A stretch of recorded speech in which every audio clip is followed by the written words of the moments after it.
नमस्कार सर्व शेतकरी बांधवांनो, पी एम किसान आणि नमो शेतकरी महासन्मान निधी योजनेअंतर्गत तुम्ही देखील पात्र असाल तर हा व्हिडिओ तुम्हाला शेवटपर्यंत पाहावाच लागणार आहे. कारण या व्हिडिओमध्ये महत्त्वाची माहिती आज आपण जाणून घेऊया.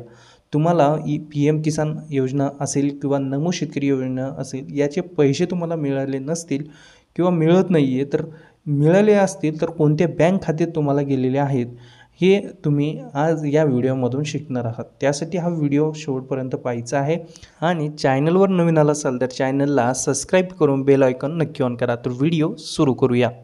सर्वप्रथम तुम्हाला unique identification authority of India या अधिकृत संकेतस्थळाला भेट द्यावी लागेल. त्यानंतर उजव्या बाजूला तुम्हाला लँग्वेजचा पर्याय दिसेल. जी तुम्हाला सोपी भाषा वाटत असेल ते तुम्ही सिलेक्ट करून ही माहिती चेक करू शकता.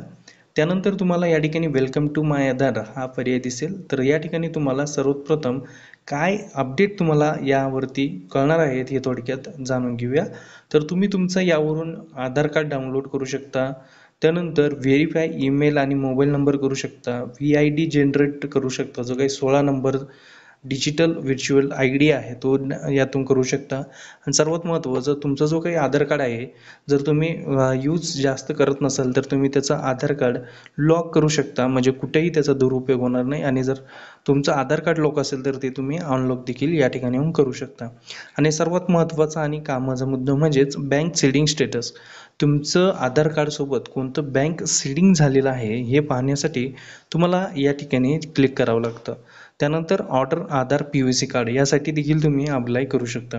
त्यानंतर तुम्ही POCचं आधार कार्ड अप्लाय केल्यानंतर तुमचं स्टेटस काय आहे हे देखील तुम्हाला या ठिकाणी चेक करता येतं. आणि आता बँक सेडिंग स्टेटस म्हणजे तुमचे योजनेचे पैसे कोणत्या बँक खात्यात येतात हे चेक करण्यासाठी तुम्हाला सर्वप्रथम या ठिकाणी लॉग इन करणं गरजेचं असतं.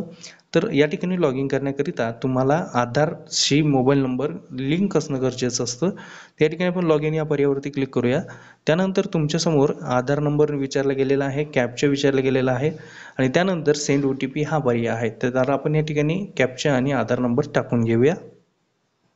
तर आपण आधार नंबर आणि कॅप्चा टाकलेला आहे. त्यानंतर सेंड OTP या पर्यायावरती क्लिक करूया. तर आपल्या मोबाईलवर OTP आलेला आहे. तो OTP आपण या ठिकाणी टाकलेला आहे. त्यानंतर आता आपल्याला लॉग इन या पर्यायावरती क्लिक करावं लागणार आहे. तर आता या ठिकाणी तुमचं जे काही आधार सिस्टम आहे यामध्ये तुम्ही लॉग इन झालेला आहात आणि आता ज्या काही तुम्हाला सर्व्हिसेस आहे ह्या तुम्हाला या ठिकाणून ॲक्सेस करता येणार आहे. तर आता डॉक्युमेंट्स अपडेट्स असतील, जसे की प्रूफ ऑफ आयडेंटिटी, त्यानंतर प्रूफ ऑफ ॲड्रेस हे तुम्ही देखील या ठिकाणी करू शकता. 14/3/2024 पर्यंत या ठिकाणी ही सेवा जी आहे ती तुम्हाला निःशुल्क म्हणजे मोफत दिली जाणार आहे. त्यानंतर तुमचं आधार कार्ड डाउनलोड तुम्ही करू शकता, हे तुम्हाला आपण माहिती घेतलेलीच आहे. ॲड्रेस अपडेट करू शकता आणि सर्वात महत्त्वाचं बँक सेडिंग, जे काही तुमची योजनेचे किंवा DBTद्वारे जे काही पेमेंट येणारे असते ते तर कशात येणार आहे ते पाहण्यासाठी तुम्हाला बँक सेडिंग स्टेटस या पर्यायावरती क्लिक करावं लागतं. त्यानंतर तुमच्यासमोर congratulation your Aadhaar bank mapping has be done. तर तुमची बँक कोणती या ठिकाणी लिंक आहे हे दिसतं. अर्थात जर आपण पाहायला गेलं तर आधार कार्डचे शेवटचे 4 नंबर तुम्हाला दिसतात. त्यानंतर बँक नेम कोणता आहे, तर या ठिकाणी state bank of India he bank आपली आहे. त्यानंतर बँक सेडिंग स्टेटस हे ॲक्टिव्ह आहे की डिॲक्टिवेट आहे हे देखील महत्त्वाचं असतं. तर आपल्या या ठिकाणी ॲक्टिव्ह आहे.